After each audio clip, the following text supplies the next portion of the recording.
Drunk Tank. Drunk Tank. Drunk Tank. Drunk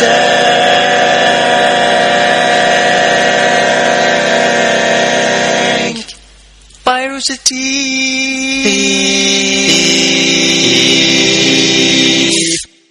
So would that be like a barbershop quartet? Yeah, except I think it was the same guy. Was over it and the same over. guy? Yeah. Well, it's not like he just layered his voice in. He doesn't have any friends. He's like one of those Himalayan throat singers. you know why I picked that guy's theme song? What's that? His name is Nico. N-I-C-C-O. Oh, so it's like an homage to Nico, who It's sitting right over here. joining us on the 51st podcast today. Hello. So yeah, welcome, Nico. And also, we have an extra special guest, even more rare than the Nico appearance. Sitting at spot number 3 over here. The return of Burnie Burns. I have not been gone that long. You haven't gone since you made the passionate plea about late night talk shows. It's been like 5 6 weeks. And since then, they've canceled all of Late Night Talk. You helped make a difference. Went You helped out make a on a high change. You know what else that reminds me of is, did you ever have that horrible candy called Necco wafers? I love it, dude. I still eat it. You eat that? Yeah, dude, it's great. They're like big, like shittier versions of Chalk. Of chalk. Yeah, Well, Jeff they're also like likes less tasty than chalk. Jeff also likes circus peanuts. So I Oh, think- dude, I love circus peanuts. I think his opinion of candy is invalidated simply by that fact. Circus peanuts are delicious. Fuck yeah, man. Why would you make a peanut-shaped candy that tastes like banana? That doesn't make any It sense. tastes like packing peanuts. It tastes like tastes pink. like nothing. It's the original fusion cuisine. Circus peanuts. That's a very, very sophisticated It palate do- you have there, Jeff. It Thank you doesn't very taste like peanuts, and it doesn't taste like circus. God, can you? The taste of circus would probably be horrible. I think it would just taste like hay and elephant poop. Yeah, the that's same what I'd thing, go right? for. Monkey poop. It would taste like Well, that's inappropriate. That went Nico. too far. Come on. Sorry. We've been filling Nico's head with all kinds of wrong information We about told the him podcast. he needed to have 15 bullet points prepared to talk about. We also told him he couldn't swear because the FCC would fine us. Yeah, I'm totally all unprepared. those were jokes, by the way. Oh. Yeah, You only need 10 bullet points. yeah. You know, I also want to point out that Nico plays one of the voices in the Griffball miniseries, which is currently airing on Waypoint. There you go. Last episode comes out this coming Saturday. That was a very subtle transition. Yeah, we flew him in just to promote it. That's it. Nico's actually in town helping us with music for the new season of Red vs. Blue. Yes. Very fun. We didn't actually have Nico in-house for recreation, but we did for reconstruction. Yep. There's a conclusion. Well, Yeah, I think the last time we had Nico in town was for reconstruction. I think that might be the last time I saw him. I don't know if I've seen him again since then. To be fair, we had Gavin here for recreation, and this company has a one non-American, one foreigner quota. Well, So- we did have Ben and Gavino in at the same time very briefly. yeah, but together they weigh 112 pounds, Just like or 4 stone. 4 stone, it's like one real person. Yeah, 4 Yeah. stone and 3 shilling. there you go. 2 British men is like 1 American woman, essentially, right? When you combine them together. So how many Frenchmen does it take to make 1 American woman? Frenchmen are in their own class, Nico. You don't need to worry about it. Okay. You're safe. We will not talk bad about you until you've gone home next week. Or unless you say something to annoy us. And then we're going to talk shit about you so much. You're in what we call the Jack, Gavin, Joel seat, which is the seat of shame and ridicule. Oh, cool. That's the seat, that's the focal point of my anger. Is directly behind me. That's probably why he's staying so quiet. Hey, Nico, you told me yesterday, and hopefully this is for public consumption, that you have quit smoking. It's true. Do you have to give up your French citizenship if you stop smoking? No, it's in jeopardy right now, but so long as I promise to chew Nicorette gum at least once a month, I think I get to keep it. I bet. You can compensate with increased wine consumption, I think. I think it's like one of the clauses. I bet, Nico, that I can get you smoking again before you leave. Okay. Why would you do that? What's wrong with you? Why not? I don't like to see Nico quit. He obviously loves to smoke. He loves It's to part smoke, of his but identity. It's good for him not to. Is it? That's I don't like know. the It's not good. It's not good to shock your system like that. Is it? You gotta slowly wean the cigarettes out of your system over 20 or 30 years. Go down, like smoke a half cigarette less each year, and by the time you're 90, you'll be dead of cancer. I just don't think also it has the same aesthetic to imagine a Parisian cafe with a bunch of surly French dudes chewing gum. I'll bring candy cigarettes next time if you want. There you go. Do they still make those? Those are Yeah, fucking they do. awesome. Hell yeah. I almost bought some for my kid the other day, and then I thought, what kind of fucked up message is this I don't know. I was going to say you and I had refrained. candy cigarettes and we turned out fine, but you're trying to encourage him to keep smoking, so maybe True. it did affect you. See, maybe it did. Well, you grew up Mexican too. Yes, I did grow up. I'm still Mexican, believe it or not. Growing up, that'd be a great book. Growing Up Mexican, So, did you have all that weird candy, like the duck candy that comes in a squirt bottle? like sabrosas. And Oh, all yeah. those, Yeah, you get all that stuff. chimichichanchas. Are you you're talking about Lucas, right? yeah. Or what is it? It comes in like There's like different kinds of Lucas. There's like the powder, which is like a chili powder with a little bit of mercury in it. Then there's like the paste, which you like squeeze and it's like comes out like in a gel at the top, and that one's lead based. It's delicious. And it has lupus in it, what right? flavor is that though? Chili? Chili flavor. Yeah, like chili powder. Good lord, that reminds me of. Do you remember that website Bad Candy? Yeah, I wonder if they're still around. Bad-candy.com? I don't think so. They quit years ago, but we used to love that because they would find the creepiest, grossest, mostly candy from your people. Yeah. And then try to dissect what was in it and then eat it. Try to eat it. Yeah. It was pretty gross It was stuff. a good site. It was an early inspiration for us with Ugly Internet and Drunk Gamers. Yeah, that's true. All the Asian kids always had creepy candy too. Like that, I couldn't figure out what the fuck it was. It kind of looked like Chex Mix in a way, but it was like shiny. You know Oh, yeah, I know what talking you're talking about. Yeah. And like then there was a guy, It's good. good friend growing up with, and he had candy that you could also eat the paper from the candy. But the paper is like what it came in. So it's like eating the box of cereal. Yeah. God, you imagine how good that would be? Like if the box was made out of graham crackers and you like had cereal, you're like, hey, you know what, this needs some graham crackers. Like tear off the UPC code and chomp on it. Or if you could just like open the top of the box, pour the milk in, and just start chewing. Oh, that would be awesome. You can do that with like those, the little single serving ones. Yeah. That would be cool. Did you ever have that camping trip where you'd cut them open and you'd use the box Yeah. as the bowl? Yeah.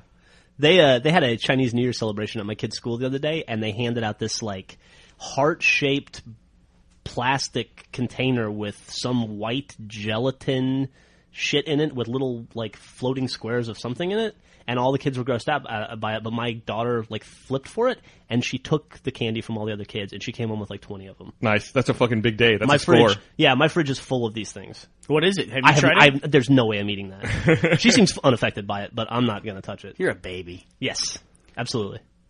I feel that they should make a candy eating contest as part of the Olympics next time. Why not? With the Winter Olympics? Yeah. Yeah, they got snowboarding, right? Or as I like to call it, the fake Olympics? Dude. I was laughing this whole time. I've been really annoyed by all the Olympic coverage. I thought it was all really stupid. And then, like, on the last day of coverage, I was like, oh, thank God, they're finally done. And I was like, what, they have 2 sports left? I was like, oh, they have the hockey final, and they have this other thing. What is this? Oh, 30 miles of cross-country skiing. That's a real sport. Anybody who's like the fastest at cross-country skiing for 30 miles? Okay, that's a hard watched it. motherfucker. Oh, And so they- you're saying that's legitimate? That's real. Oh yeah, Okay. and they ratchet up the difficulty by letting skiers change their skis every like lap if they want if to. they want to, yeah. If they want to, and then they gotta like catch up. That was Yeah, they fucking can awesome make to pit watch. stops. I saw some guy like try to make a pit stop, but his coach hadn't told the pit crew, I guess, that he was coming in to change skis, so he just wasted time because he came off and couldn't change skis and had to get back out there. They were they time it too. 6 seconds is considered a good time to change skis and get back out on the Yeah, course. that's a real sport. It's pretty impressive. Not snowboarding or curling or any other Dude, shit. that you can talk shit about snowboarding, but the snowboard cross thing they had was awesome. What was that? That was like a track with a bunch of jumps and stuff. It's like motocross on snowboards, and it's like 4 people go out, and it's like 4 people go out, 3 people come no, it's like it's basically like if you can stay on the board, you get a medal, and nobody can. It's just like I watched a dude crash so hard, he covered the ground in blood, just busted his face all up. It's Nice. super That's dangerous. awesome. Yeah, If That's there's not, blood. that's not Olympics, though. That's that's X awesome. Games. You gotta contemporize. Gotta go with the times, man. Can't be living in the past forever. To me, if it's not the decathlon, like you don't do it in the decathlon, it's not a real Olympic my, event. my, couldn't my agree more with you. personally, my qualifier was always, if it's not something that's advantageous to you in a time of war, it's not an Olympic event. If it's not something yeah. you can use for combat. Dude, they should make biathlon. They should have the athletes shoot at each other. You know, that would be awesome. Like, I was talking about biathlon to my wife, and she's like, is that a real event? She thought I was making it up. I was like, no, no, it's it's real. totally She's real. like, why isn't it on TV? I said, because it's fucking entertaining. I know. Skiing and shooting? That's awesome. Why would you want to watch that? Yeah, just for those of you who don't know, the biathlon is when you ski cross country, then you stop and fire a rifle that you're carrying on your back at targets. It's like the James Bond event. It's awesome. You know the dude who thought of it's a badass, too? Because it's the biathlon. It's the 2-thing race, right? And the only 2 things that this dude knew were skiing and shooting shit. That was it. It's like, we have a race doing the 2 things we know about, shooting and skiing. That's it. Probably some dude from Norway. But no, I agree. The original Olympic Games all had some kind of, they were like an extended metaphor, right? Like you threw the javelin and you ran. And some things like the shot put maybe didn't necessarily have It's like combat. if you ran out of gunpowder for the cannon, if you could still like hurl a cannonball at the enemy. Right, and then maybe add in gymnastics because that's I don't know about you know, that. That's a or stretch. Greco-Roman wrestling. Yeah. You know, but like Except they should give them knives. In Greco-Roman wrestling, it should be like hand-to-hand combat. You got to recognize, though, that if you don't contemporize the Olympics and help it stay up with the times, it's going to go the way of the World's Fair, and nobody's going to give a fuck about it. Well, That's true. thank God they added snowboarding. I hope that worked out for them. Thoroughly enjoyed it. I would say the World's Fair was something that was over contemporized, right? I mean, that was the whole thing. They were the festival of the future. Right. I mean, Yes. how many world monuments were built because of the World's Fair? Just the Eiffel Tower, as far as I know. The St. Louis Arch was built for. Oh, was that? Wasn't Okay. the Toronto CN Tower I don't know about that. built for the World's Fair? Was it? How do you Wow. know that? Just because you go to these places and they say this was built for the so-and-so. Yeah, I think you're right about the CN Tower. But even like, how do you feel that your Eiffel Tower was built for the World's Fair? It was? Yeah, in 1883, I believe. Wow, that's cool. Why did they build that big dopey Ferris wheel in London? Not for the World's Fair. No, was it for the They Millennium? built for the Millennium, they yeah. built the London a Eye. larger Ferris wheel that was twice the size of that one in Chicago for the 1893. That was the original Ferris the wheel. original Ferris wheel built by Ferris, but they dismantled it. They could so fit it's like too 30 or dangerous. 40 people in a car 60 on that one. people a car. Jesus. Wow. Where's that? It was in Chicago. It doesn't exist Chicago anymore. It was World's the Fair. first Ferris wheel. It had giant cars that could hold 60 people. Dude, that's got to suck was when like- someone starts throwing up in one of those things. Or when they start trying to rock the car, like those That's- assholes do. Absolutely. I read a story that they had somebody go nuts on that Ferris wheel at that World's Fair and tried to open the door and get out, and like the 60 passengers subdued him. Yeah, It was wasn't like the- the original. It was like the original dude going nuts on an Yeah, airplane. after that, didn't they like have one or two like guards? Security guards. Yeah, they in had to all start the putting guards cars. because people were freaking out. That would be an awesome Winter Olympic sport, like the cable car that you have to escape from. Yeah, That kind and of thing. That thing was built specifically to like outdo the Eiffel Tower. Mm-hmm. And supposedly at the time it did, but you know, obviously it didn't withstand the test of time. Eiffel Tower's still there. Eiffel Tower's still around. You know what I like about that? You were talking about that. Was it cross boarding? What's it called? Snowcross. Snowcross. The thing I really like about that is that you mentioned it's 4 people, right? Yeah. So in the final race, 3 of those dudes are getting medals, and 1 dude's a big fucking loser at the end It's of true. the race. Yeah, and they're also allowed to. That's also contact, so they're allowed to push each other and stuff in it too. They should have knives too. They should do. I think if they Maybe added they'll get to that if point. they added knives to every Olympic event, it might be a help. Figure skating, knives. You should be allowed to use snowballs and icicles in any event for whatever, however you can repurpose an icicle, you can use it in a Winter Olympics event. Why use knives when you can, as Jeff said, contemporize and use automatic weapons? There you go. Knives are more elegant. It's more of a throwback. It's an ancient art of warfare. Neoclassical. Maybe a bow and arrow. I'll give you that. bow and arrow. They should do like fencing with ski Crossbow. poles, and that's it. That's all they do. They throw an ice javelin, fencing with ski poles. That's it. Thank God they don't have the dumbass ribbon event, you know, that they have in the Summer Olympics where they dance around with the ribbon. Oh yeah, What so is that? stupid. And the ball, right? That's like another portion of that event. Is they have the ball as well. Yeah, stop making events. It's, That's what I say. What is Stop it? That's making like something gymnastics, right? Performance gymnastics, I don't dancing know. gymnastics. It's got a very specific name. Yeah. And honestly, the problem with the Olympics, the way I see it now, is that it doesn't really feel to me like an athletic competition. The Winter Olympics actually kind of do, but like the Summer Olympics, they just feel like this is our genetic showcase. You know, this is the Chinese gymnasts are all 4.5 feet tall, and did you hear they just stripped the medal from the 2000 Chinese team? 2008. Yeah, no, I think it was 2000. They had a 14-year-old on the team. They determined after all this time. I think it was 2000, but it just doesn't feel like Michael Phelps doesn't really feel like a super athlete. He just feels like a guy who's like genetically the perfect swimmer to me. And loves pot. Does that mean he loves pot? Right? Do you think so, or he just worked that much harder than everybody else? No, I throughout don't the think course so. Of his life. I think if I spent my entire life dedicating every waking moment to gymnastics, I would still be beat. Right, By I mean, I disagree. I by think- the ham. do you twig or think whatever. Tiger Woods was genetically engineered? I'm not talking about golf. Well, I'm like just talking about sports in In the general. Michael Phelps I'm talking about example, Olympics. I think Michael Phelps benefits from having like a larger lung capacity than normal. Like there's things like that you can't control. Like you can't train and increase your lung capacity. Like you're set with it. And he's got hands like frying pans. And, I mean, and the frying pan genetic mutation also worked in his advantage. yeah. I mean, what's next? The guy gets gills, and we're gonna say like, "Oh, like, work hard, kids. You can get gills one day too." You know, Possibly. And no, it is. I mean, I could work on my lung capacity, but there are certain sports I couldn't play. Women's field hockey, for instance. I'm just gonna throw that out there. I'm genetically predisposed to not be able to play that sport. I don't know. I think if you started early enough in life and were dedicated enough that you could excel, you could get to the Olympics in anything. You don't recognize that there's a certain body type for floor gymnastics that doesn't exist in everyone. Sure, but everybody around the world gets to have that. I mean, it's not like nobody in Wisconsin has that body type, you know? Yeah, but eventually, I mean, you can that. start it, but then, at the end of the day, like 98% of people are gonna, it's like, oh, you're too tall now. Sorry. You worked for 10 years to try to be in the Olympics, but you gained that extra inch. Sorry. But that's the way it is for everything. Like what? How many short models are there? You've got to be tall enough. You got to be a certain height to be a but supermodel. it doesn't preclude you from actually physically being able to do it. But there's like the running back. There's for, always say, an like the Bengals, who's 5'6".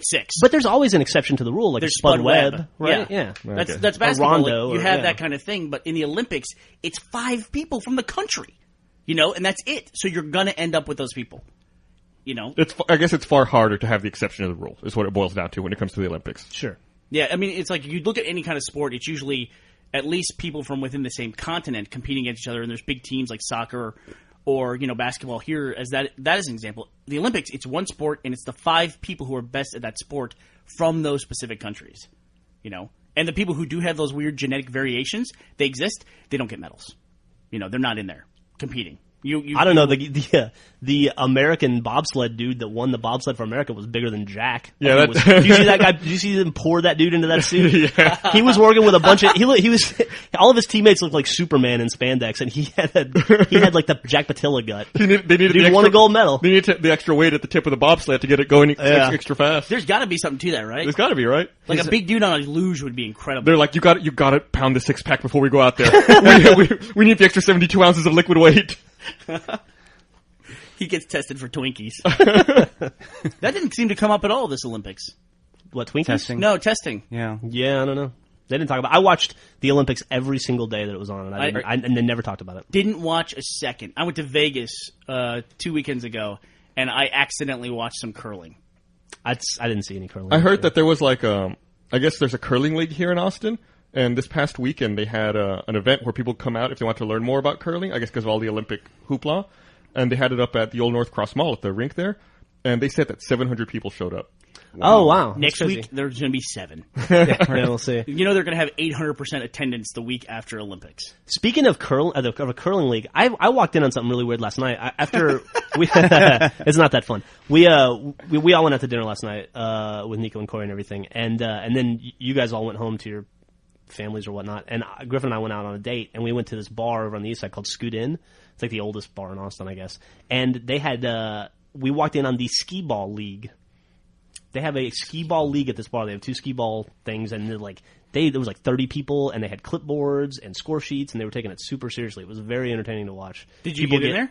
No way, dude. They were pretty serious. I didn't want to get involved in any of that. But I appreciate the fact that there is a skee ball league in Austin. Should totally be an Olympic sport. It's funny. I went to Ship here, right? Yeah. Why not? the Spring Olympics in 2016. Skittles. I went to the highball with my wife a couple weeks ago, and she saw skee ball machines there. She really wanted to play. She wanted like a fake mustache or something. It was like 20 tickets. But the same thing. Like the line was like super long. It's weird. Skee ball there. I went to roller derby, the season opener the other night, and they had a skee ball thing there, and Millie wanted to play, but there was like 40 people. Millie was a fucking innovator on the video games there. Oh yeah, during halftime, she wanted to go to the arcade section, and she just like naturally there was a Time Crisis 2 machine next to an Arctic Thunder machine, and she jumped in the Arctic Thunder machine and grabbed the steering wheel, and just like. I didn't say anything to her at all. She just reached over and grabbed the gun from Time Crisis and started just shooting at the boats.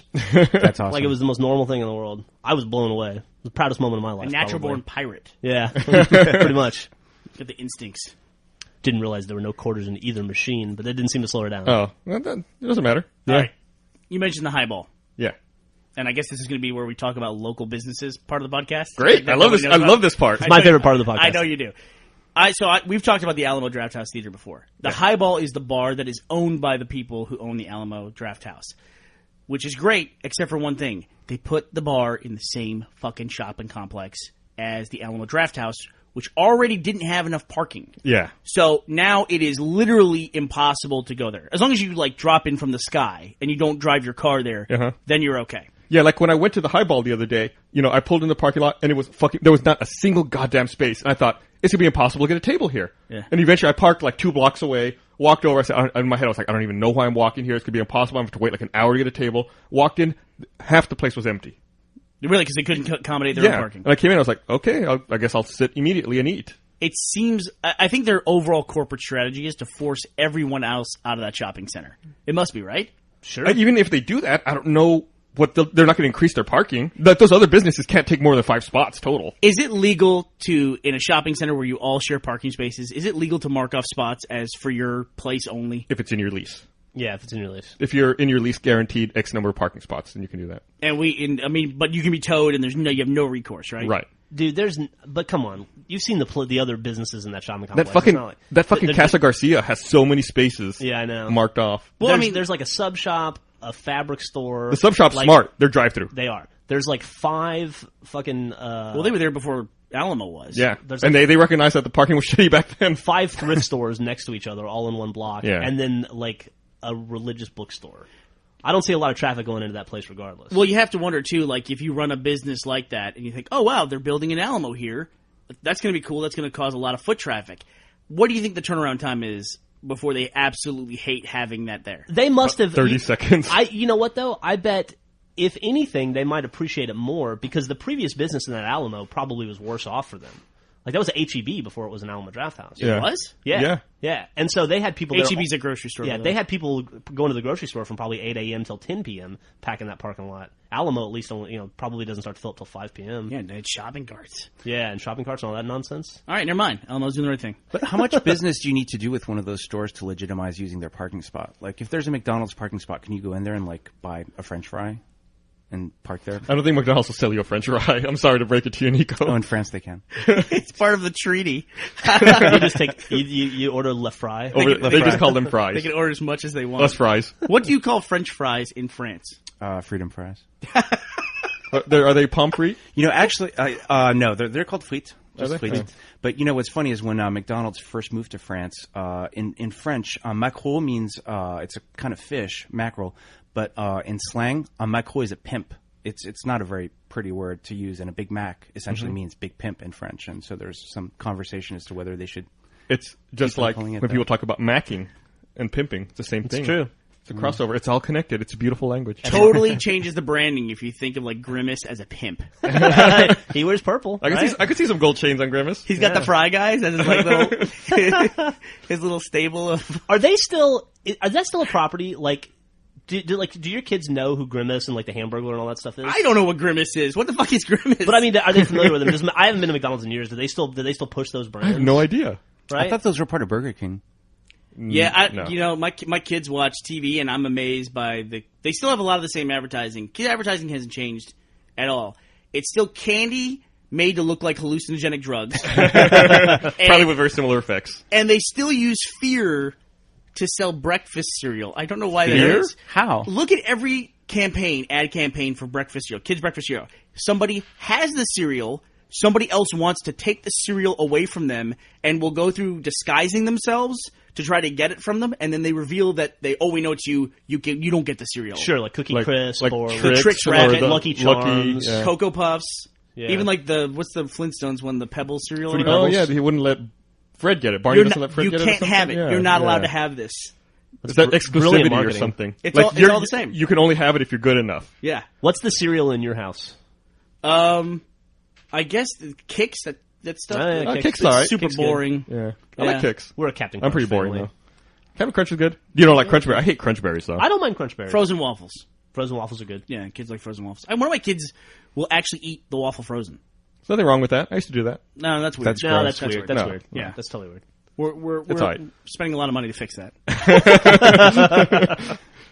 If only you could find a way to toast them in the box in the freezer. Man, I'll tell you what, working with Jeff now for 12 years, Yeah. however long it's been, has definitely prepared me for having kids at mealtime. Because going out to lunch with Jeff, where he can only eat in 3 locations and doesn't eat foods that are white and doesn't eat foods that touch other foods and all that, prepared me for having picky-ass kids. My wife is constantly amazed by your not wanting to eat anything white rule. And like out of the blue, she'll be like, "So white rice, will Jeff eat that?"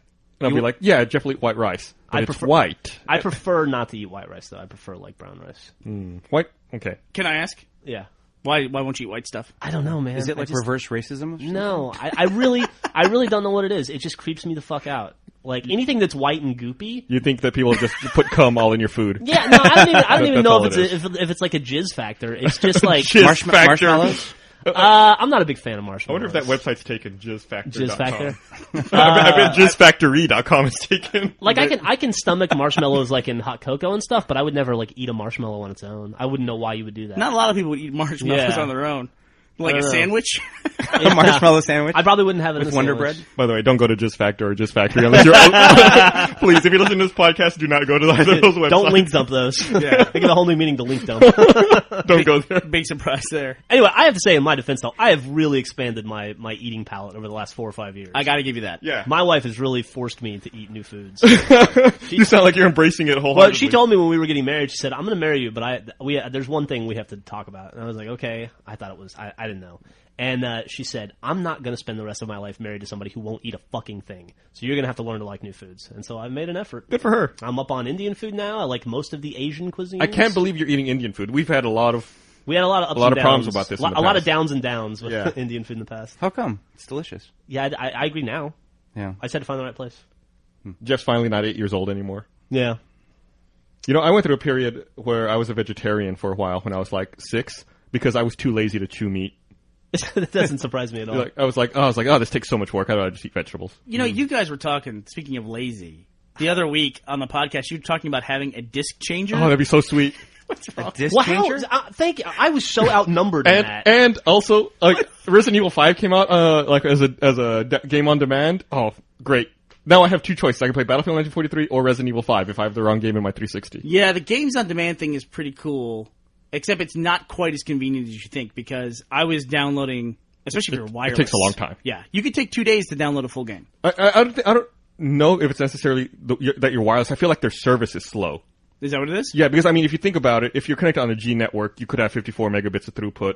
If you're wired, it's only a 100 megabit network card on there. Why can't they set it up like Zune Marketplace where you can stream immediately? I know, right? You should be able to download like 10% of the game immediately, jump in. Fable kind of has that. You know, yeah, they do kind of. You're right about WoW does that. If you download the trial version of WoW from the website, you can start playing within like 10 minutes. It like downloads, I guess, like the starting areas first, and then as you're playing the game, it's streaming down the rest of the that. That's content. fucking brilliant. That's great. Hey, speaking of WoW, Speaking of WoW. WoW, Wow, a weird topic came up. you got into the StarCraft beta? I did. What did you? I was hanging out with you while you were installing it, and then we were trying to find a game, and then I had to go do something else. What did you think of it? I don't really know what's okay to talk about, but it's cool. It's cool? StarCraft. Yeah, I think Yeah. you talk about it. It's StarCraft. I mean, you know, I was just going through. You don't have to and- go on specifics, but you liked it. It was Yeah. I mean, it was funny how I was going back to stuff that's old Blizzard aesthetics, like clicking on my peon character over and over and over again to hear all the different stuff they say. Yeah. And it was fun. It's very, very cool. You know, Yeah. it's obviously still beta. I don't know if the final version will be like this, but it was kind of cool because the ambient music in the game was very like retro and threw back to the original StarCraft. I felt. I don't know if you noticed that. Frank O'Connor one time said, I think it was either about Halo 3 or Halo 2. It must have been Halo 3. He talked about the multiplayer, their strategy for it for the Halo games. And this is the Halo Reach trailer also came out today for multiplayer. I think it was leaked and then finally released. Right. Right. But Frankie said that they treat it essentially like a sport, where they want to keep it new and fresh, but you don't change the fundamental rules of a sport. right. And that's a great way to look at it. And StarCraft, you could definitely say, is a sport in some parts of the world. Oh, definitely in Korea. Right. Should be an Olympic event. That would be awesome. You want to contemporize? Why not? Yeah, sure. Why not? Well, we might see something like that in our lifetime. Actually, Although, honestly, I don't consider competitive video gaming a sport or anything special at all. It's one of those things, I think, that in theory, you think, wow, this could be big, and then even I can't watch it. Yeah. yeah. Right? I mean, it's like I actually value the skills that these people have, but it's just not that interesting to watch someone else play a video game. It's a whole other, like, I don't know, like, method of scoring, and this whole other thing that we don't understand. Like, playing StarCraft professionally, you have, like, there's a measure of, like, actions per minute that you execute. Right. And you have to execute, like, you know, over 80 actions a minute if you want to stay competitive. It's like, what the fuck? Yeah. It's commands per minute. That's crazy. And then there was techno chess. There was some stuff like that though. We've all seen that video of some kind of Street Fighter championship where the guy comes back with some ridiculous block combo. Yeah. And a room full of like 1,000 people goes crazy. And it's like, okay, I recognize that everybody loves this, but what the hell's happening? I don't understand. But Oh my god, he pulled a quarter crescent hard punch. Yeah. Yeah, he got like Street Fighter has really changed over the years too, where they have those mega moves. You know, Yeah. they're not just the hidden moves. It's like power ups and crazy combos are the big thing. I guess. Shit's complicated. Shit's complicated. I think what's I feel more- like oh, go ahead. I feel like an old man. I preferred my Street Fighter when it was Street Fighter 2. Not even Turbo, any of the other shit. Just regular Street Fighter 2. Did you ever play Street Fighter where they had the big buttons and how hard you punched depended on how hard you hit the button? No. That's awesome. They were big, huge rubber buttons. I don't think I've ever seen And they that. didn't have the 6 buttons. They just had 2 buttons, punch and kick. And if you pushed punch really hard, it did a fierce punch. That's crazy. Yeah, that was the original Street Fighter. I used to play this hacked ROM version of Street Fighter 2 in Mexico, like across the border from where I lived, where Guile's sonic booms went like up and down like in a sine wave pattern instead of just going straight. Why? Why not? I don't know, Hard to block, I think. It was fucking crazy, and then like everything was amped up like to 300% speed. It was a fucking nightmare to play. Were you good? No, it was terrible because the rules are all broken. It's not balanced. Did you know? get your ass kicked by all the Vatos? Yeah. But yeah, I think someone told me recently that that's called like the Rainbow ROM or something like that. Oh yeah. Yeah. Man, it's been a kind of crazy week or two for video games. I feel like you just got into Battlefield Bad Company 2 last night, right? Yeah. And started hitting up the multiplayer. Mm-hmm. How fucking tremendous is that game? That game's great.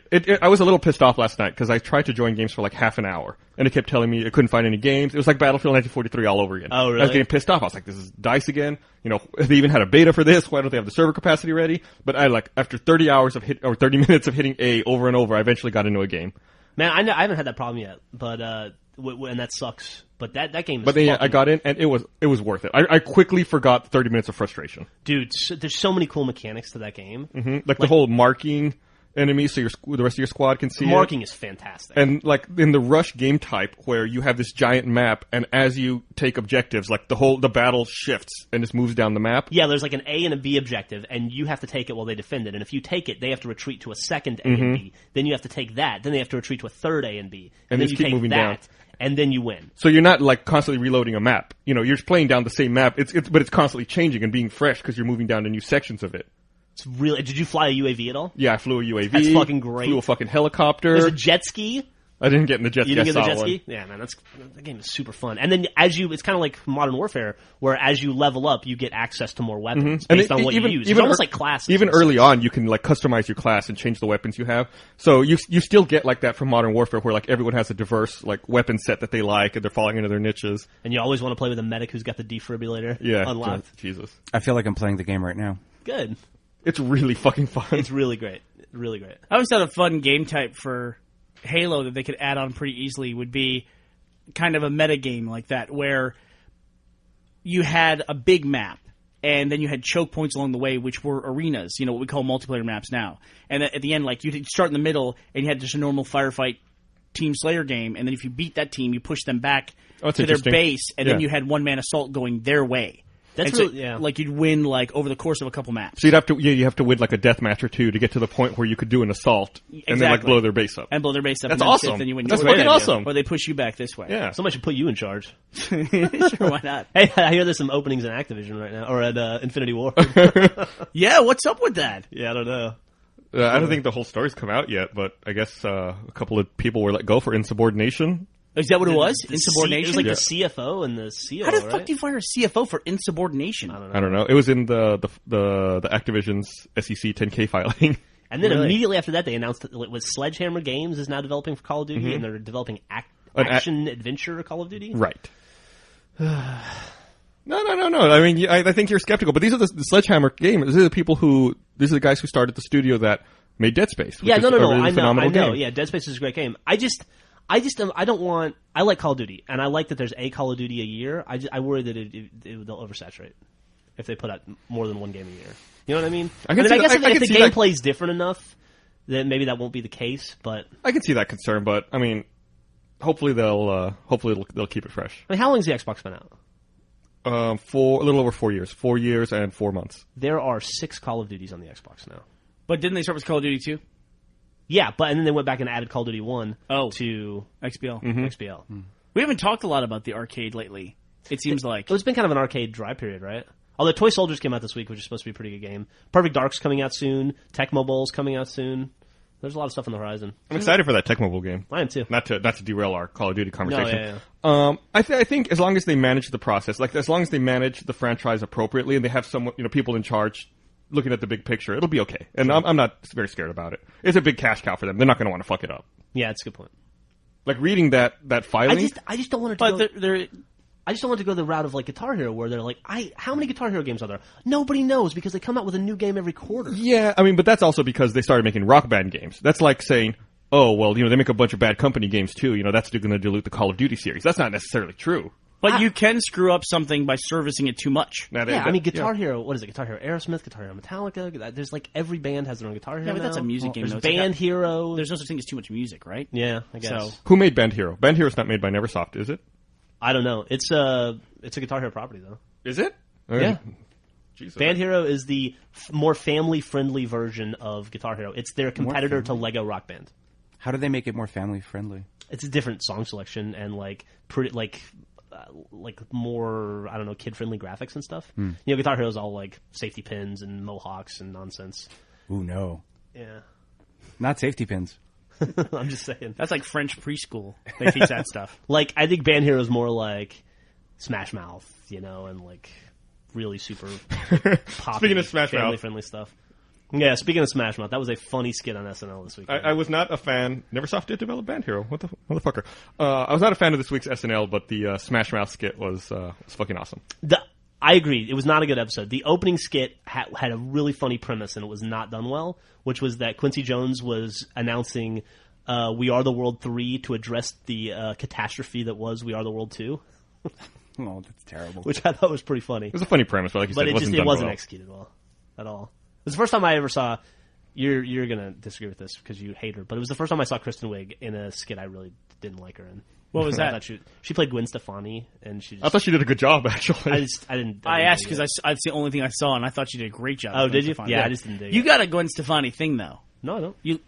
Yes, you do, don't you? No, You don't find her attractive? not any more than any other famous hot chick. Okay. I don't have like Not I'm any more than any famous hot chick. Any other famous hot chick? That I want to bang and marry and fall in love with. I thought you did. I thought you had a real thing for Gwen Stefani. Not really. I have more of a thing for Kristen Wiig than Gwen Stefani. Oh, well, there you go. Kristen Wiig is hot. Two of your favorite things came together. That's true. You should probably take down your Gwen Stefani poster if you're going to keep up that ruse. I hope she's not listening. There was... I was working late Friday night, and one of the sites that Jeff and I go to quite often is a site called whatwouldtylerdurdendo.com. wwtdd.com. Yes. It's just basically... It's like a good version of Perez Hilton, Yeah. essentially. Yeah. Or more geared towards, I guess, people like Like a more us. sarcastic version of Perez Hilton. Yeah, very snarky. Not snippy and bitchy, but like funny and Snippy and mean. snippy and mean. Yeah. He put up a picture on Friday night of Marissa Miller. Is she the Sports Illustrated Swimsuit model? model. yeah. Mhm. It almost melted my computer, I'm pretty sure. That was unbelievable. Did you know what I'm talking about? Yeah, I saw it. I had it up like at a thumbnail on my desk, and like people from across the room would go, "Hey, Burnie, what are you working on over here?" So Did you see the new photos that he put up of Ice-T's wife Coco? No, she's awesome though. These are all these are really high class photos, and you should just check. they're also super photoshopped. Yeah, It looks like she's painted over on top of herself. Yeah. So is that why you moved your computer out of the back room, Bernie? You couldn't stand being alone in the same room with the picture of Marissa Miller? No, we have, and the reason why I've been away from the podcast too is we're just on a hellacious production schedule right now, and I just had to move into the main room because I needed to be able to grab people whenever it came up. And Jeff's working on Achievement Hunter stuff now, and so he's not available all the time, and so I needed to have some focus, for everyone on what we're doing right now. Yeah, so you're out in the main room, and what used to be your computer, the podcast computer, this is Jack's computer. Yeah, he moved back here where I was. Yeah, so we had to kick him out today to record this podcast. The Jack free zone. This company's all segregated now. Achievement Hunter's hiding in the back room. Pretty soon we'll be Yeah, downstairs in the hiding Pita Pit. as opposed to being hidden in the back room. There you go. Sorry, I'm looking at a picture of Marissa Miller. So I'll be back with you in a moment. You mentioned it in passing, but the Halo Reach multiplayer trailer came out earlier today. Yeah, with jetpacks. Yeah, jetpacks. It's interesting. It was. Looks. I think Bernie and I had the same reaction that man, that picture is so hot. I can't stop staring. All right. We need more women on this podcast. What was I What do you saying? think? Oh yeah, the trailer. Yeah, the jetpacks. That's interesting. I think Bernie and I had the same reaction that it reminded us both of Tribes. Well, that was the first thing I thought of. Yeah, but Halo with jetpacks is going to be incredible. I don't. Now they just need to add some grappling hooks, and I'm upset. Honest to God, I don't remember the grappling hooks from Tribes. Maybe I'm crazy. It's gonna be. It's kind of hard for me to wrap my head around actually that it's I don't know how I'm going to play Halo with a jetpack. It's going to be crazy. Yeah, I wonder how that's going to work. I wonder if it's equipment, I guess. I don't know, or class based. There is there. I don't think they call them classes. Based on the trailer, it looks like they call them loadouts. Loadout. Where you can load out your character before the match, which essentially is like picking a class. And I didn't do too much analysis because I figured, what's the point? I'll just wait an hour, and someone on halo.bungie.org will have a frame-by-frame analysis of the trailer. And sure enough, they've already started that process. Yeah, I noticed in one of the shots they like blurred out the information in the lower left, like who killed who Yep. or something like that. I thought it was really weird. Or maybe how they killed them. Right. Could be interesting. But the in the shot where they have the first show of the jetpacks, there's one of those graphics that says loadouts, and there's a guy in a jetpack flying. There's a guy who's semi-invisible, it looks like. Yeah. Like he loaded out some kind of stealth package. And then there's another person running much faster than everybody else. That they've, maybe built their armor for speed. So it looks like there's going to be classes, and, I mean, they can't hide the jetpacks as a class, right? Clearly that's something different. Yeah, absolutely. But it looks like there's going to be a much more customizable version of the game across the board. it's going to be super interesting. There's a fight in World of Warcraft with jetpacks. Maybe jetpacks are going to be in every video game from here on out. It's possible. Which Dark fight is Void that? just came out. Jetpack game. Gunship? Ice Crown Citadel? Oh, I haven't done any Ice Crown Citadel. Is that above you, Gus? Jetpacks are the new regenerating shield. It's just new. I just haven't played it. I just haven't played WoW in a while. It's amazing how many games now have that regenerating shield effect.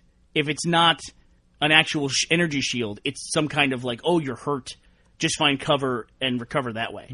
Pretty much every FPS now. Yeah, has it. pretty much. Yeah. Was Halo the first people to do that with the regenerating shield? Yeah, Call of Duty 1, you Regenerated health. didn't regenerate health. But did you have health, Oh, or you did you didn't? have like that? Oh, it sucks. You just got shot and you were dead. Yeah. Like if you play it on the Xbox Live, to play it on Veteran, you can't. There's no health packs and you don't regenerate health. So if you get shot, you're shot. Wow. It's hard as shit to get through levels. That's crazy. Yeah. And no jetpacks. Yeah, and no jetpacks on professional or on Veteran. Jetpack should be an Olympic event. Only if they have knives. I've been playing Mass Effect because I started playing Mass Effect in order to prepare for playing Mass Effect 2. Mm-hmm. Big mistake. I told you not to do it. Big mistake to do that. I've been playing Mass Effect now for about 3 weeks straight. How close are you to your 1,000 points or 1,100 points? It's 1,200 points total now at this point that I have to get. I'm very close, but very close means I only have about 8 more run-throughs of the game. People who say you can get 100% of the achievements in that game with 3 run-throughs, they are lying. It's a straight up lie. It's Or a they're straight just up lie. assholes. No, you can't do it because you have to play every specialty class to get all the unlocked casting achievements, then all the weapons achievements, then with all the different characters, then on different Why 100% it? Why not just move on? You listen, dude. Why you ask me that question? Why you What's gotta wrong with open you? up that can of worms? Obviously, he's got 100%. He started it. Eh. You gotta start. Yeah, finish what you start. Exactly right. I have. When's the last game commitment. you 100%ed, Jeff? Jeff's a working man. Don't bother Jeff. No.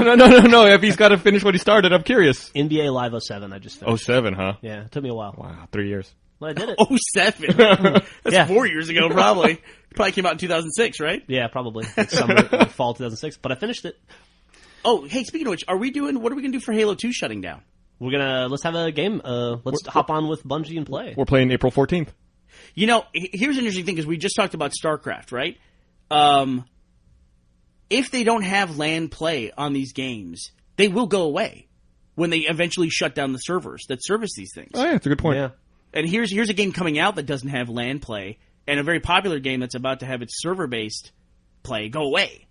So what happens? Bungie solved that problem. They made the server code to Myth available to fans. Yeah, I don't think they can do that with Xbox Live, though. This is an Xbox Live decision. Oh, yeah. Yeah. That might be a little trickier. That is a little trickier. Yeah, I was gonna say for PC games, you can probably run private servers and do it like that, but for like a centralized service like Xbox Live on a console, I don't think that's possible. And this is another cultural thing where, it'll be a long time from now.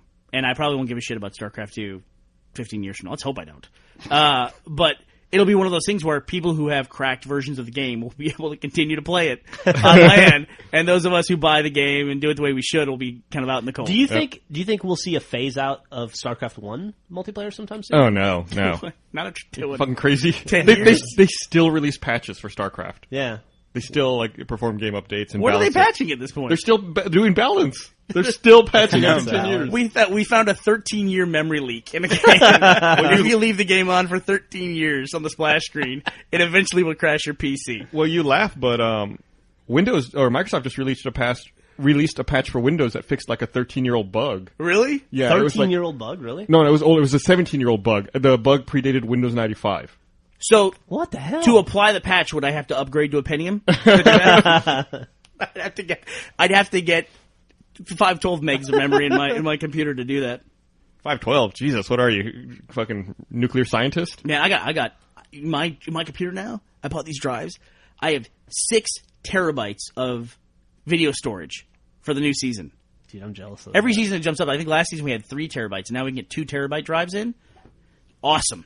I'm jealous. I need to do that. That 2 terabyte drive I bought for Achievement Hunter, when we bought that like 3 months ago, I've filled twice now. Yeah, but you have external drives you offload to. Yeah, they're all full. Jesus. I have 3 full external drives. You know, with that much video storage, I get the feeling I could just leave the Xbox running and just record it, and it might make its own episode of Red vs. Blue. Just Give it a shot. by pure circumstance. Let's go to Vegas Of this luck. weekend. I had fun in Vegas when I went. Yeah, you had a good time? Yeah, I went with my wife, so I guess. Sorry.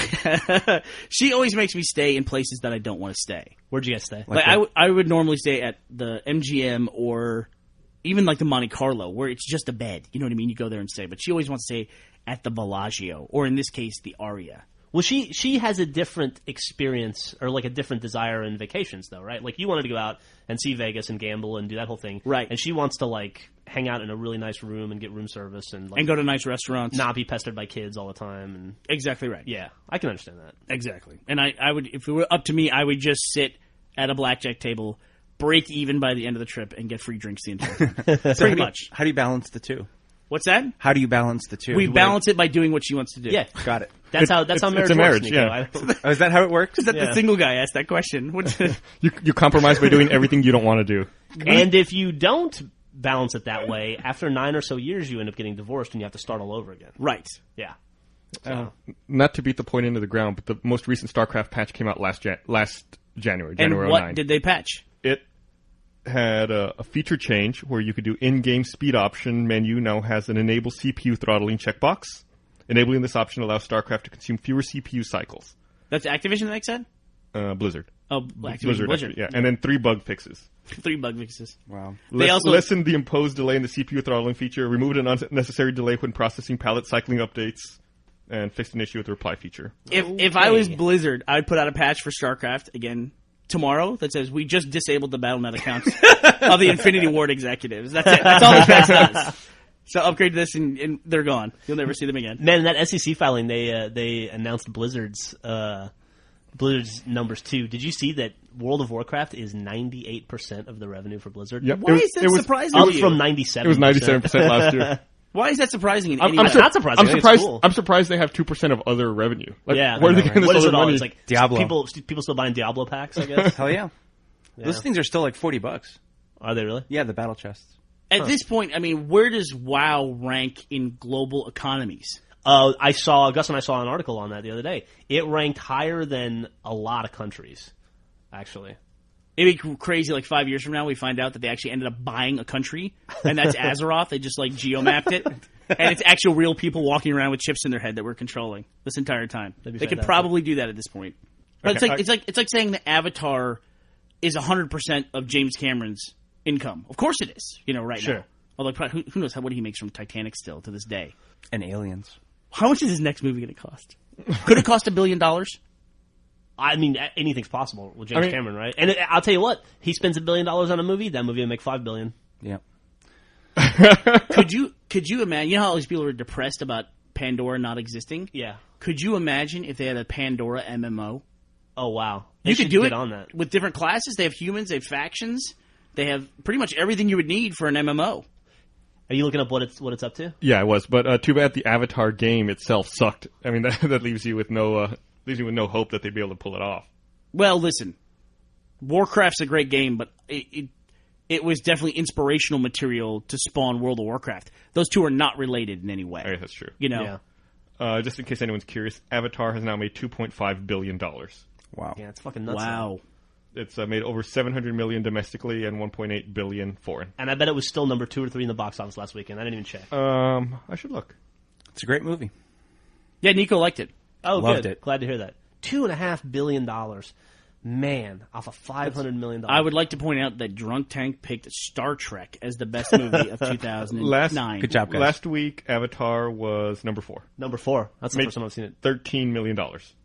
At this point, I would like to see what the percentage of its box office every week is IMAX, and watch that percentage grow. That in 2 months, it'll just be in IMAX theaters, but people will still be going to see it. Last weekend, my mother came to visit in town. And I was like, "Oh, have you seen Avatar?" She's like, "No." I was like, "Oh, let's go down to the IMAX and see if we can see it." Nope, we sold out all weekend. Really? Wow. I still couldn't see it. I was just about to check to see if it's sold out right now. I bet it is. That's I'll go see it again. So I want to see it. I've been thinking about absolutely. I've only seen it once, and I would love to see it again.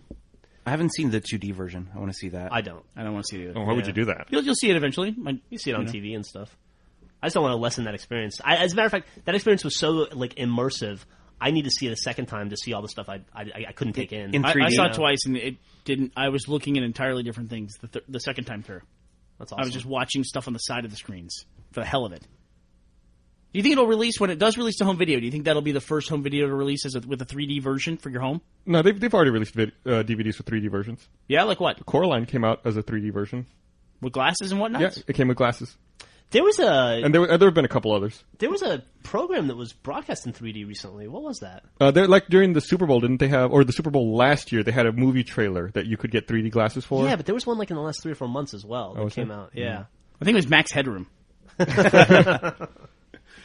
So wait a minute. So if they can put Coraline on a DVD today, and you can watch it on your TV with glasses and it's 3D. I like where this is going. Why are they selling 3D TVs? I ask myself that all the time. What does a 3D TV do? I have no idea. Because you need glasses to watch a 3D TV. Yep. Oh, you do? Yeah. I think I just found a hole in the system. It's a ruse. That's a really what? I wonder if the Are there 3D TV 3D upscales TVs? non-3D stuff so that you can watch it in 3D. Oh, that's How would it interesting. do that? I have no idea. How would it possibly interpolate a flat image? It just takes the images and does an offset, and then you wear in the polarized glasses. No. No, that's true. You can take. Yeah. You're not going to build in depth into a flat image. That's a major. Oh no, Computing- that's right. Yeah. You would have to what have you're the saying. source, Especially in a be flat different. screen, You couldn't right? take it. Yeah. Yeah, That'd be that's crazy. Yeah, I mean, computers can't figure out the CAPTCHA on an account sign up. They're not going to be able to look at a picture and figure out what's supposed to be farther away. I mean, maybe one day. You go by. Yeah. Oh, did you hear Roger Ebert's new voice? No. I heard an article. I heard a story about that on NPR the other day. It was really interesting. How's this? What? New voice? Yeah, so Roger Ebert had some kind of cancer that led to salivary gland cancer, which led to most of his jaw being removed. So Roger Ebert has not spoken, I think, in a year and a half. It's been a long It's time. been a while. It's been years since he's been able to speak at all. So some company in Europe, you'll probably know it, Nico, you probably know them personally, they made a voice synthesis based on the catalog of all of his recorded voice stuff previously. So he talks in a Stephen Hawking voice. That's how he does it now with the Apple Talk or whatever. Sure. And then he switches over, and it's a computerized version of his voice. Mm-hmm. And if you grew up watching, like, Siskel and Ebert, it sounds like him, but it doesn't sound like him. I was going to say, That's still pretty fucking crazy, though. Made his wife cry, as we said. Why does he need that stuff? I thought he just did the thumbs up and thumbs down thing. He's actually a really, really brilliant guy. So Roger Ebert's a really, really interesting dude. Except he doesn't think video games are art. Writes a lot of columns that are really. He's a pretty smart guy. Yeah. He is very interesting. He focuses on the culture of movies specifically, but he touches on a lot of different things. Yeah, he really And he does. doesn't like video games? No, not a big fan. But so, I mean, what would his opinion be on something like Aliens versus Predator, which is really, spawned by a video game, right? I mean, the cycle of that franchise is movies to video games, and then... I bet he gave the movie thumbs down. I would guess. I don't want to go too far on a limb here. Dude. But I think Aliens vs. Predator was spawned by a comic book, wasn't it?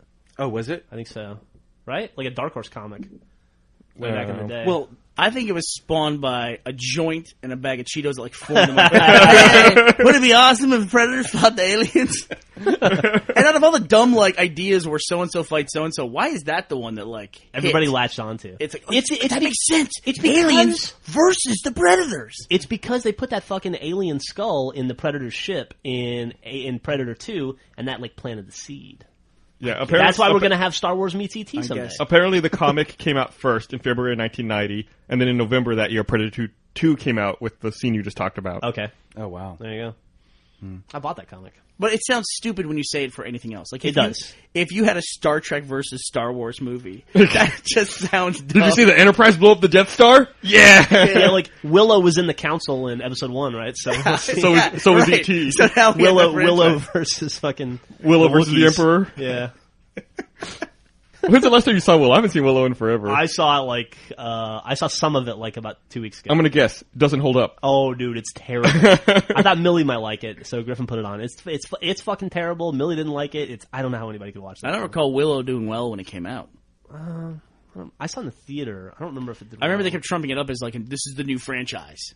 You know, this was going to be like the Lord of the Rings version of Star Wars, essentially, before Lord of the Rings was in theaters. Yeah, I remember it having a lot of hype like that. Here's an interesting conversation I had with Nico. Okay. And I know we can't shut him up right now, but we had a conversation. What do you think has been the most remade movie ever? Oh, I can answer that. Go ahead. Texas Chainsaw Massacre Okay. has to be the most remade movie ever. King Kong. There's been 3 King Kongs. There's been at least 3 Texas Chainsaw Massacres. Do you count King of Kong in there?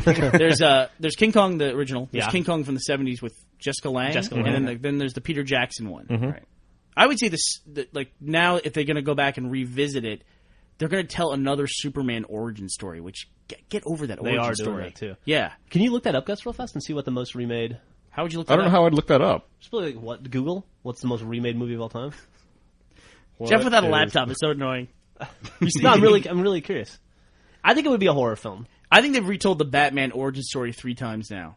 It was part of the Adam West Batman movie, and then it was the Tim Burton one, and then now the Batman Begins. I think one of those for sure. It's what these people are saying is either A Christmas Carol or Scrooge. I don't know if you count that. Oh yeah. It's been remade like They 20 should, times. I feel that they should remake Rocky 1. That was still the best one of all of them. There should be like a new Rocky one. I'm sure they will. Well, I kind of banked on the ending. You know, they had a really cool ending to Yeah, Rocky, that's true. which I don't think you can recapture with a remake. Yeah, Watch that's Rocky true. 5, man. Rocky 5 was great. I loved Rocky 5. Did you see Really? it? Yeah. I've seen Yeah, it. I thought it was awesome. I stood up in the theater and cheered. Did you My really? wife was so embarrassed. Yeah. Yeah. But, fuck, she didn't go up with Rocky. The like I Guinness did. Book of Records cites Cinderella as the most filmed story, along with Dracula and Zorro. Okay. Okay. Dracula's a Dracula's great a good one. one. Yeah. Dracula's a great one. By the way, you never ever have to tell us that your wife was embarrassed by X. We will just assume that. Oh, It's okay. like- we should come up with a hand gesture for you to say this. So you don't have to like waste the breath. of saying, and my wife was embarrassed.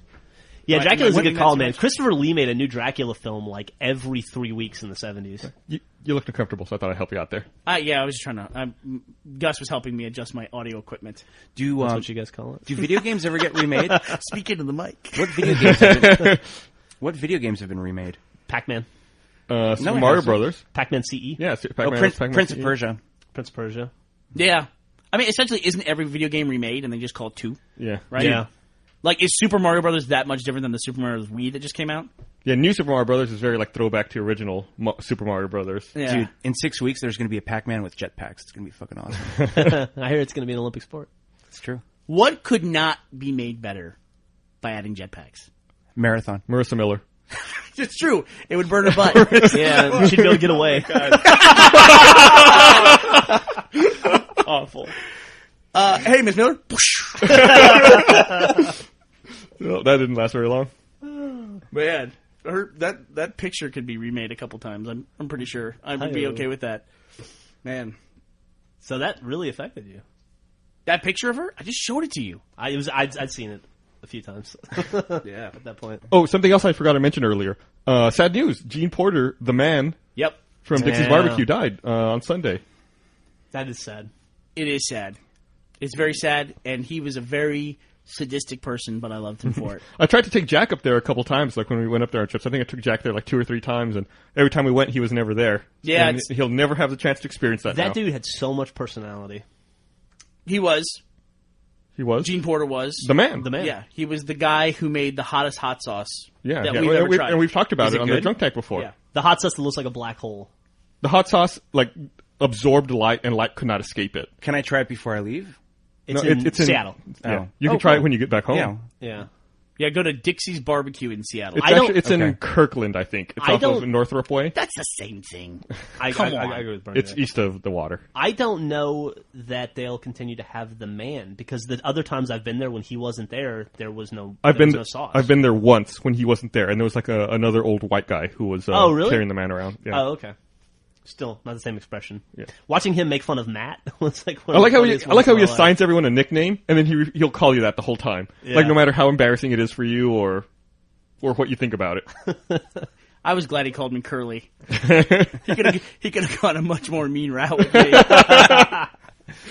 No, it was good times. This stuff is so friggin' hot. It almost put Gus in the hospital, and he literally tried just a drop from a toothpick. Not even a drop. I would call it like a droplet. Yes. It was like you could barely see this little particle of death. One of the only times in my life I've ever seen Jason mad. Like Jason's such a laid back, relaxed dude, but after he tried the man, he was mad the entire day. And because he did something so stupid. He had the man on top of his sandwich. He's like, "Oh, this is hot. I'll just mix it in throughout my whole sandwich to dilute it." Yeah. No. It made me sick. You can't dilute that. I could feel it burning through my intestines. I'm down to try this. Oh, dude. It's something you got to do once in your life. Yeah. And maybe not again. I don't know. I don't think your body will let you do it a second time. Yeah. I think I've done it twice, and that's it. You only get that over in your body once, and your body has muscle memory. And it's like, fuck it. Yeah. Is it like jalapenos where it hurts on the way in and out? No, as well? it's like the scene in Alien where they cut it. And the blood drips down through 8 layers of the spaceship. That's what it's like. That's a very good description. Yeah. I mean, we laugh, but that's probably as close as you can get to describing it. I'm dying to try it. You will be. That's the point. You are going to die. It's just so it like absorbs light. It's evil. It burns. Oh light. shit, jinx, dude. I know. There's no other way to describe it. It is absolute evil in a tiny saucepan that's like 50 years old. Yep.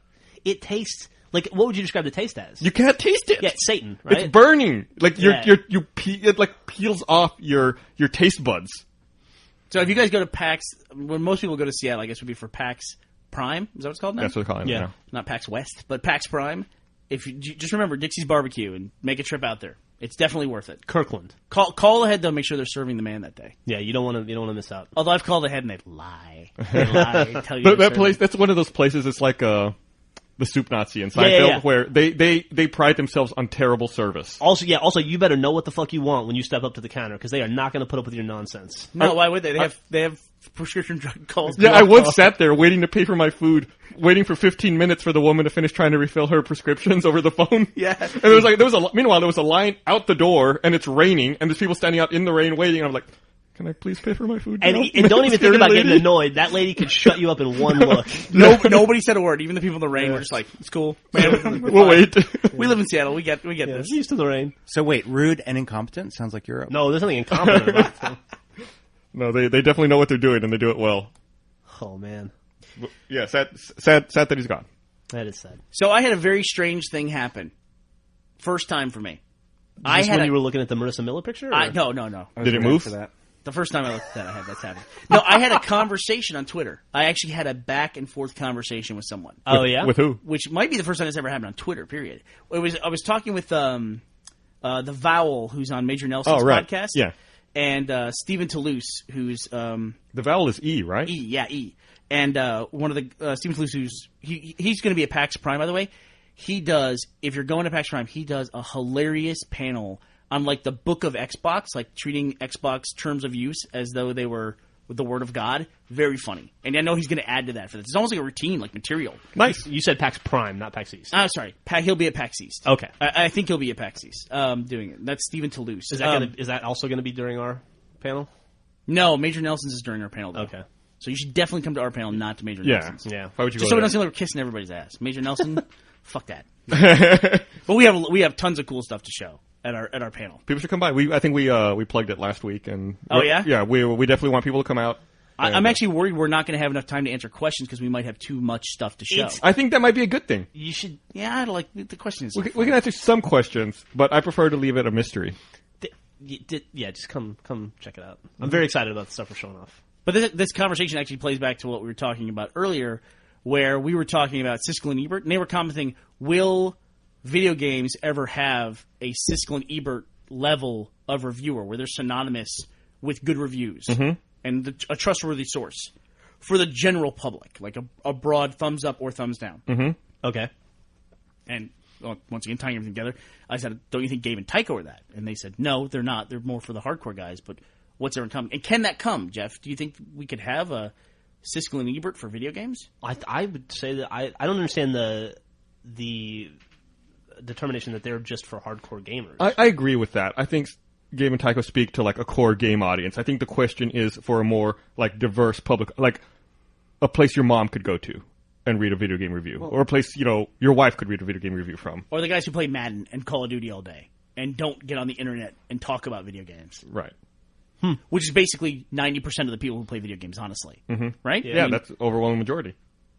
Yeah, I don't know. Where would they find that person if they weren't on the internet? Can you have it though? New York Times? I don't know. Can you review? Those people aren't reading the New York Times. Like, Ebert has to go in and watch a movie. That's 2 hours. Done. And he can review it. He can form an opinion of it. You can't form an opinion of a video game in 2 hours, can you? You have to play a video game for 5 or 6 hours Or, minimum. or longer. And then, like a game like Fallout, yeah. Like, and then games that are complex, like, Heavy Rain or Fallout, where you have like these branching storylines, it can go in a million different ways. Or even just to complete the plot, if that's an important part of the game. You could spend 10 hours. 10 hours just to finish the main plot, right? Yeah. Mm-hmm. And that's assuming you're actually good at the video game. Right. Yeah. If you're terrible, you could spend days. You could what we call Nico it. Exactly. You could be just surrender. Me playing Mass Effect. God, that game, that's interesting. Are you gonna? Let me ask you this. Yeah.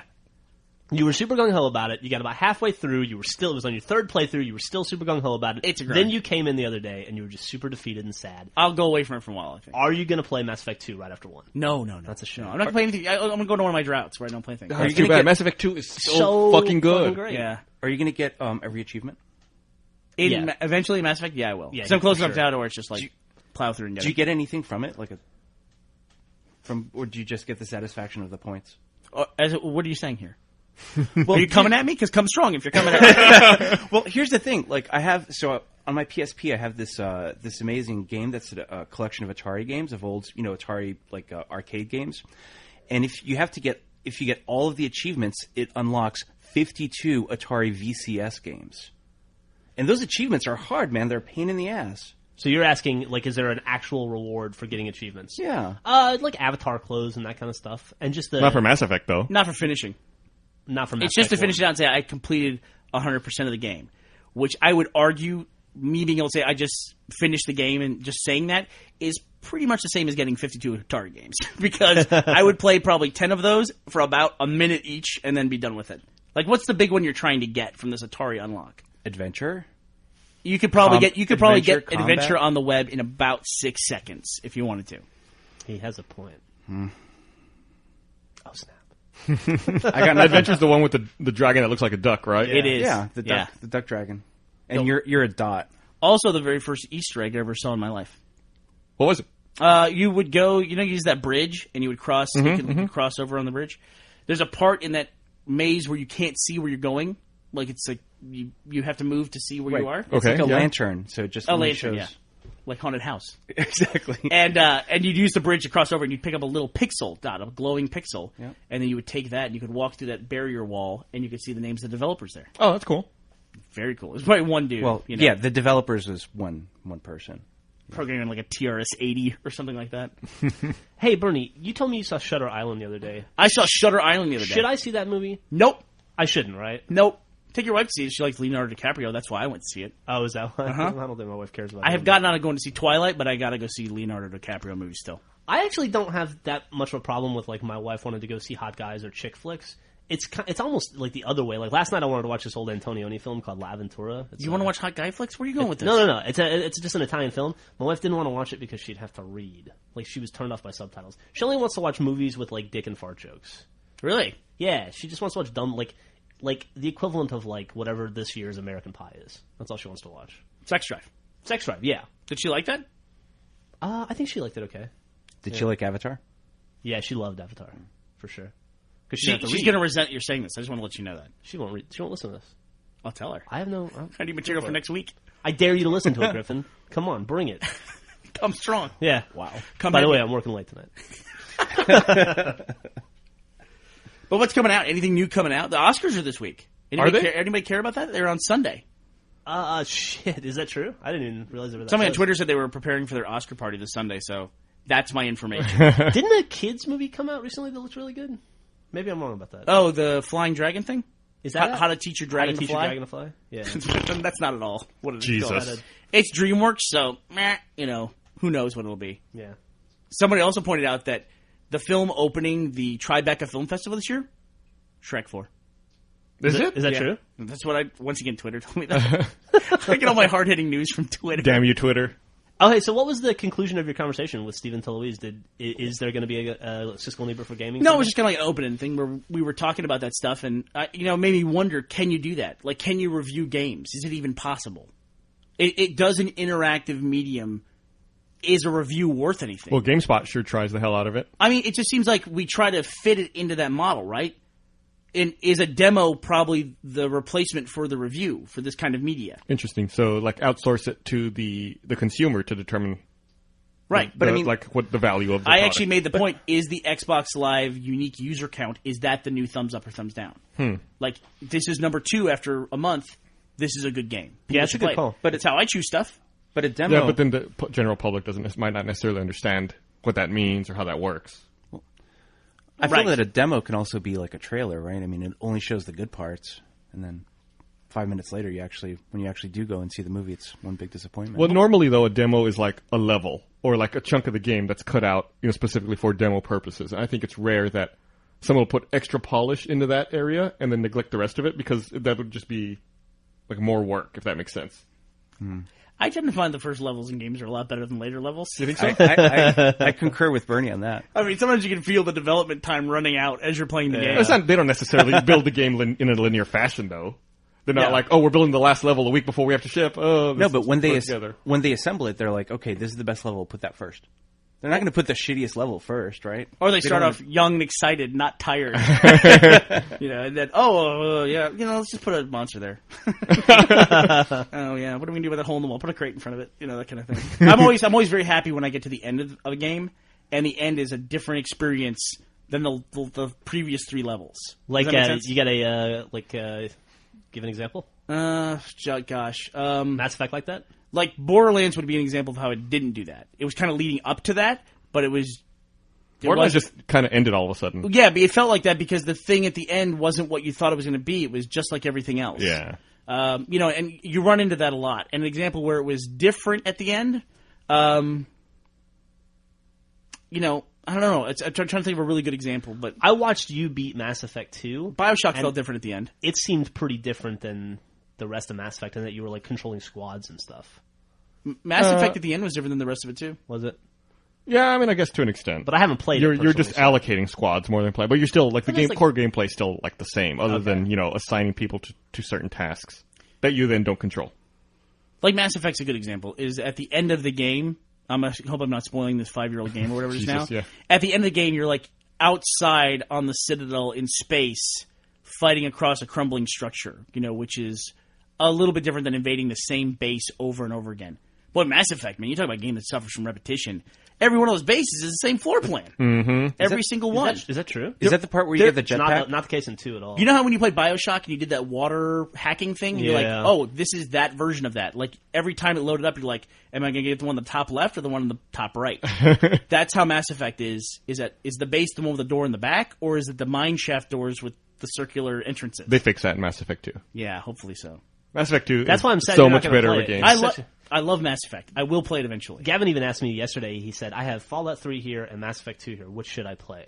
I told him to play Mass Effect. You would play Mass Effect 2 because you can be done with it more quickly than That's what Fallout I said. 3. It'll happen. Like, Mass Effect 2 will be over before you know it. Yeah, like Mass Effect 2 you can finish. You can go over and play Fallout. Then if you want to take a break from Fallout, Mass Effect 2 DLC will probably be out by then. Yeah. I can't wait for the Mass Effect 2 DLC. I think I had a dream about it the other day. It's I'm coming so out excited. end of March, is that right? Is that right? Or oh, April? Man, can't come soon enough. The one with like the new vehicle and stuff? 5 new missions? Yeah. Someone was asking me the other day how long, if it was possible to finish Mass Effect 2. And I said, I've played every goddamn mission in that game. Twice now. Have you played it? Oh, yeah, I guess you did, right? Yeah. Gus did make a comment a few weeks ago about Mass Effect, the series, in that it reminded him of that game Star Control that we played. It's one of the few times in my life I've ever liked something in my past that I played years ago, brought to somebody and said, here, I think you'll like this, and showed it to Gus, And Gus liked it as much as I did. Oh yeah, that game's fucking incredible. I still play it. Star Control 2. And that game is Star Control 2. Yeah, that game is just totally Star Control 2. Mass Effect is an updated version of Star Control. Mm-hmm. And I haven't heard anyone say that before. You said it, and you are absolutely right. Not that it matters. I don't think anyone really remembers Star Control 2 at this point. They should. Oh, somebody did up at Edmonton, apparently. I think the game is more influential than people realize, too, because there's the storyline stuff that's in there is in everything. Mm-hmm. The ancient race that they called the Precursors, which went away for some reason, and they had super advanced technology that everyone in the current time is using, but they don't really quite understand it. Yeah. Motherfuckers cannot hold on to their superior technology. What is that? No, It comes back to bite you, dude. yeah, it's just like in Mass Effect. Yeah. They're just waiting, just beyond this, in the periphery of your vision. Then when you let your guard down, they pounce. That's right. It's the hubris of man. We think we build these fortresses that are protecting us? Nope. You're standing on the shoulder of giants. Eventually they collapse on you. The giant is going to fucking take a break. Then what happens to you? You can't stand up there. That's true. So did you hear that this Chile earthquake changed the rotation of the Earth? Yes, I was hoping we were talking dude. about this. I'm glad you brought it up. It's crazy. It like made days shorter. Yeah. It's shortened days by 1.26 microseconds. It said What? It changed the gravitational center of the Earth. And the analogy that I read was that it's like a figure skater, which should be an Olympic sport. When they are doing spins and they draw their arms in, how it makes them spin faster. It's like that, but on an enormous scale and a small change. It shifted the axis and then kind of compacted things. Hey, what's up with all the fucking earthquakes? What's up with all the earthquakes, dude? Yeah, What is seriously, up? Like, that was the third one. Nobody even talks about the one over in Central America that happened after the Haiti one. Wasn't there one in Japan, too, just recently? Yeah, it's like I off don't the know. it was off the coast of Okinawa, I think. Where's that? It's like the southern island of Japan. See, I'm right. That's where Mr. Miyagi's from, right? Yeah. Okinawa? Big U.S. military base there. That's right. They said that I guess like this Chilean earthquake made days 1.26 microseconds shorter, but the one in 2004 that generated all the tsunamis in the Indian Ocean made the days 6.8 microseconds shorter. Like that was even more of a dramatic change. This all sounds like global warming. I don't you go really grab think Matt? it's real. I hope we get Bloombox before the Earth is destroyed. Have we talked about it on the podcast yet? Dude, no, but listen. I'm not a conspiracy crazy person I know. outside of this podcast. You've been talking to your buddy Scott too much. I mean, this 2012 thing is coming, and one of the things that people are saying is that we're going to cross the galactic plane. Wait. What 2012 thing? Sorry to interrupt. We can't. 2012. This would take too long. They take too long. Just roll with us. The end of the world. The Mayans okay. predicted the end of the world at 2012. Okay. It's like you saw the Terminator. It's like Terminators win. That's what it is. Oh, okay. Got it. But it makes me wonder if there's not something to this with all this weird ass shit that's going on. Hey you know? Matt, we're talking about end of the world stuff and earthquakes, like all these strong earthquakes. Did you tell my embarrassing earthquake story No, what's your embarrassing earthquakes? Oh, from L.A. from LA? Yeah, that I lived in LA for a while, and we would get earthquakes periodically, but like the first time I ever experienced one, we had a couple friends over, and it was a couple, and it was like me and my wife and this couple friends of ours. You had like a couples thing going Yeah, on, it was a couples thing. Well, it got really intimate during the earthquake because we were showing them around our apartment and stuff, and for some reason, just at that moment, me and the guy had ended up in the bedroom by ourselves, I like and it. Anna and the girl were in the front room looking at something else, and I was like saying, "Yeah, see, this is over here, blah blah blah, whatever," and this earthquake starts. And, like, our friends had been there in L.A. for a long time, so it was like, yeah, earthquake, whatever, no big deal. But I'm like, I'm shaking both from Hold the me. earthquake and because I'm nervous, And so, like, I grab him, and I'm, like, holding him. Because that's your first instinct in an earthquake is to grab whatever's closest to you. And for me, it was a dude. Where did you grab him? I'm like, and I grab him, and he's like, why are you grabbing me in the bedroom? What's going on? And then my wife and Janine come back from the front room, and they see us, and we're like embracing in the bedroom, and it's like the whole thing is moving like one of those beds that you put the quarters in. So we had our own like Motel 6 moment there, and got caught by the wives. Dude, Griffin and I got to figure out a way to make an earthquake machine in our house. And we were covered in lube, but that was just totally coincidental. Side story. Also, I read that if there's an earthquake, you should immediately take your shirt off. So, It's just exactly safety. right. yeah, that's right. Yeah. You don't want to get buttons caught in anything. You want to hide under your Freddie Mercury poster. I forgot to mention we had been playing couples twister right before that, so we were all limbered up. But actually, Matt, the reason why I wanted you to come in here is that the earthquake then spawned a tsunami. And it was headed towards Hawaii.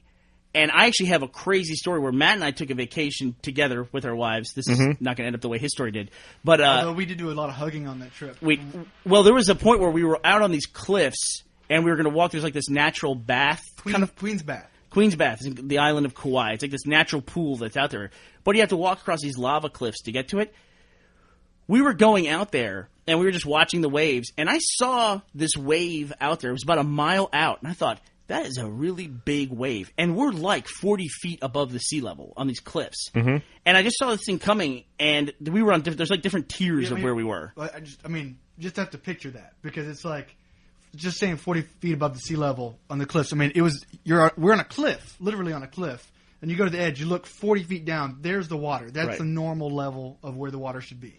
And so I saw this, I pointed out to Matt, and he's like, yeah, that looks like a really big wave. And so I started like getting our guys to like come up the cliff, and there was this couple out there taking a picture like on the edge of the cliff, and we're trying to get their attention. Man, this wave hit. I've never seen anything like it before. It was just a rogue wave that came in, and it washed everybody up against the cliff face, 40 feet up. It washed everybody up against the cliff face, and then it started to wash people back out towards the cliff to pull them off. And then one guy got completely just his back scraped up. Oh, yeah, if they're lava rocks, they're probably all sharp, right? Yeah, I'm pretty sure I still have a scar on my leg from when I jumped down to help him and the girl. And then didn't we read after that like a few weeks before, 3 people had died in the bath? Yeah. Wow. That was great. Had we known. So the point of the story is big waves already come in Hawaii. So. Well, I read a story a couple weeks ago that said, I guess scientists have finally confirmed the existence of rogue waves out in the middle of the ocean. Oh, yeah. Where, like, rogue waves can exist that are literally 100 feet tall. You betcha. Like, out in the middle of nowhere. And they're proposing, or they're theorizing that this is why a lot of ships have disappeared over time, and you never hear anything about them. It's just all of a sudden, a rogue wave will hit them, and they're underwater. They finally caught one on satellite, right? Right, they caught one on satellite. That's how they finally were able to confirm it. I wouldn't say ours was that big. But it was like these waves coming in, and then you just see this huge mound out there, and you're like, the hell is that? And then it just keeps getting bigger. And then, of course, as it gets closer to land, then it gets enormous. Right, yeah, because the water's not as deep. Imagine standing up on a cliff like you are anywhere else, watching the ocean, and then suddenly you're chest deep in water. It was bizarre. It was bizarre. Did it... So, like, when you said it was a big mound, like, before the wave crested, did it just look like the Cloverfield monster coming out of the water? Well, by the time it started to get really close to us, we were in full scramble mode. I bet. To get up higher and higher, to get away from How long did it take to go that mile? Who knows if it was actually a mile, because we're looking out the horizon of the ocean. And it probably took about, I think, 40 seconds total, for it to come in. I mean, first you like, wow, that's big. And then you kind of like, hey, maybe we should kind of get up the cliff. And then he's like getting closer, like, fuck, run. That would be an awesome Olympic event. Wave riding. Tsunami surf? Yep. Yeah, but that dude, Matt was right. That dude was an asshole and got his immediate comeuppance. So. I hope he's listening right now. I think he broke his camera, too. No, that was me. Oh, that's right. I took a video. I have a video right before the wave came in, and I can show you how high it was. And it was the last video I took with that camera. So you got your comeuppance for being a good Samaritan. Yeah, exactly. Oh, wow, you still have that video? Yeah. I've never seen that. Yeah. YouTube, I haven't man. seen it either. It's just me panning around so you can see the distance the height at which this happens. That's cool. That's pretty cool. And you'd be like, that's not 40 feet. So I'm sure the first thing you're going to say to me in our heads, it's 40 feet. Dude, you had to be there. Yeah. Getting crushed by the enormous wave. So what else is coming out? So the moral of the story is never go to Hawaii. The moral of the story is never go to Hawaii. They have actually footage now. Have you seen some of the footage from people on like the 18th floor of a Chilean skyscraper who have their video cameras out at 3 a.m? Scary as shit. LiveLeak is a great site for stuff like that. Yeah. LiveLeak.com. Mm-hmm. Like, if you were the kind of person who wanted to see a killer whale beating their trainer to death or something like that, that's probably the site you would go to. The other week there, I don't think I ever talked about this on the podcast, I saw someone had like footage of the Challenger blowing up. I guess he had just gotten a video camera that day and was like testing out his VHS camera. He lived, like some old guy lived in Florida. It was like, oh, look, there's the shuttle off in the distance. Then, like, you see it blow up, and you just hear him going, that doesn't look right. Immediately. Yeah, and, like, talking to his neighbor, like, what, did you see that? Is that normal? Does it do that? The weird thing about that video to me, Gus, I saw the same one. It was weird to see something you're so familiar with from such a different perspective. Mm-hmm. But also, it's like that guy, that happened in 86. Mm-hmm. They're all talking to each other like it's the 50s. Like, it was real weird. It was the weird. whole thing seemed bizarre. It's like, literally, he's out there watching the Challenger, and then some lady walks down her lawn going to her car, and she goes, hi, Bob, going to the store, see ya. And he's like, okay, Sally, I'm watching the shuttle. And stuff like that. And then and then his neighbor's George, right? George. Is that normal, George?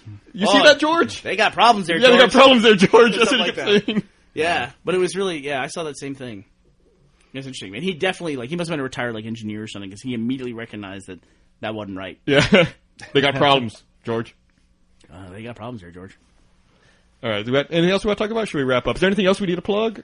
We will be, I'm not sure who's going yet, but we will be at Emerald City Comic-Con in Seattle, March 13th, approximately. We haven't worked it all out yet, but we will be at Emerald City Comic-Con signing reconstruction DVDs that we'll be giving away at the Waypoint booth. Right. Yeah, it's not a full-fledged Won't Rooster be a Teeth typical presence. Rooster Teeth presence. We won't have our own booth. So we're going to be co-located at the Waypoint booth? We'll have a slot. Well, actually, Okay. they're going to have a time when we're there to do it. And Cool. we'll put more information, but I'm pretty sure it's on Saturday. I think that we're still trying to work it out because it's kind of a last-minute thing. And then if you're at the South by Southwest Interactive and Film Festival, I've got a panel with some guys from College Humor, or Busted Tees, Despair, and the lady who does the 30-second bunnies. That'll be on Sunday. I'm doing that. March 14th. 30-second bunnies, man. I haven't seen that in a while. Yeah, they're on Netflix streaming now, Oh, yeah, they are, aren't they? along with Loose Change. is Yeah, now I saw on Netflix streaming. I saw that. My wife was like, "Oh, you want to watch it?" I was like, I thought we've seen this on the internet, haven't we?" Didn't that strike you as weird? Yeah, it was real weird. That Loose Change is the 9/11 is an inside job documentary. Yeah, they released it for free on Google Video a long time ago, and you could watch it. Is it Alex Jones?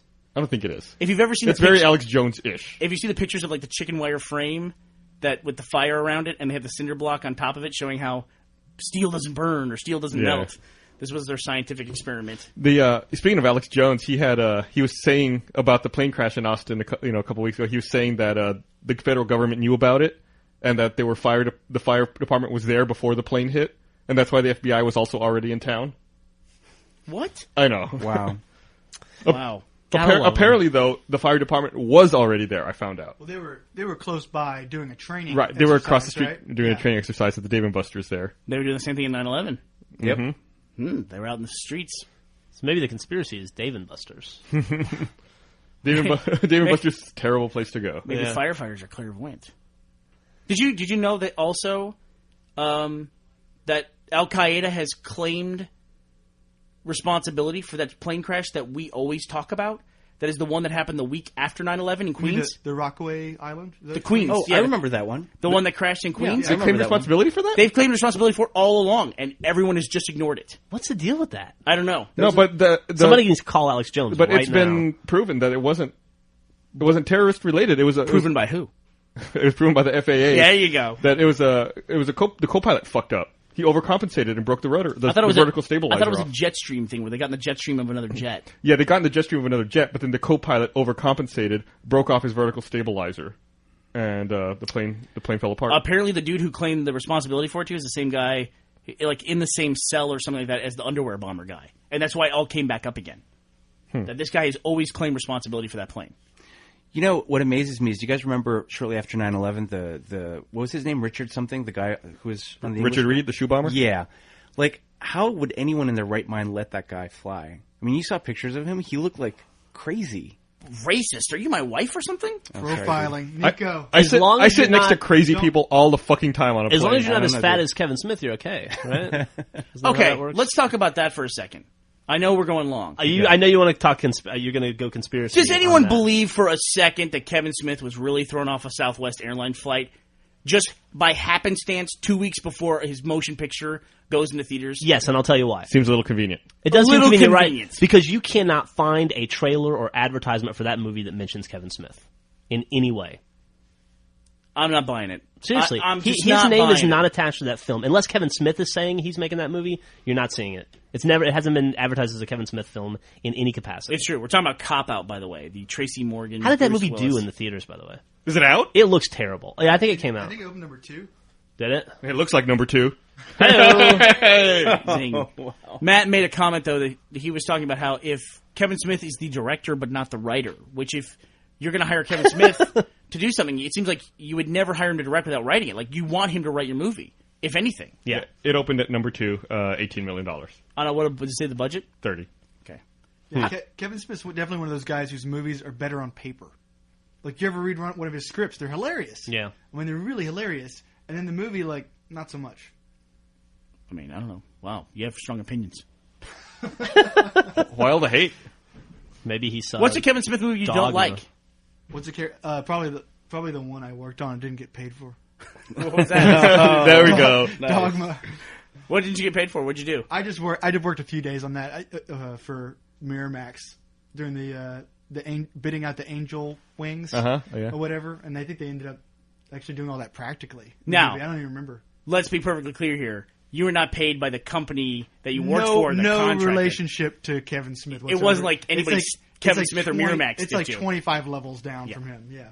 Matt probably worked for some visual effects house that was paid and then didn't filter the money to their employees. Exactly. There you go. A lot of that happens. Yeah, sure. But there's not for a second that I believe that was not in some way constructed. I like your ideas. I hadn't thought about this before, but I like where this is going. I like this line of thought. I mean, come on, right? I would like to subscribe to your pamphlet. Thank you. Thank you very much. Okay. I don't know. If it was an attempt at getting publicity for that film, I'd say it failed terribly. Well, I would argue that as well. I mean, possibly. I mean, it could be an incident. It could be a coincidence the incident happened as well. But surely he was going to try to turn something into as big as he possibly could. 2 weeks before the movie comes out. I mean, 2 weeks. I mean, he was probably flying from a press junket. That's why he was probably on that plane. You're probably right about that. I mean, why else are you taking the Oakland to L.A.? Yeah, I don't think Southwest. If it was a stunt, I don't think Southwest was in on it because he fucking lit into them. Maybe. I don't know. Southwest is a weird airline, dude. What's he doing on Southwest in the first place? I mean, it's not. That's a great exactly question. A big time writer director opening a movie with Bruce Willis and Tracy Morgan kind of airline.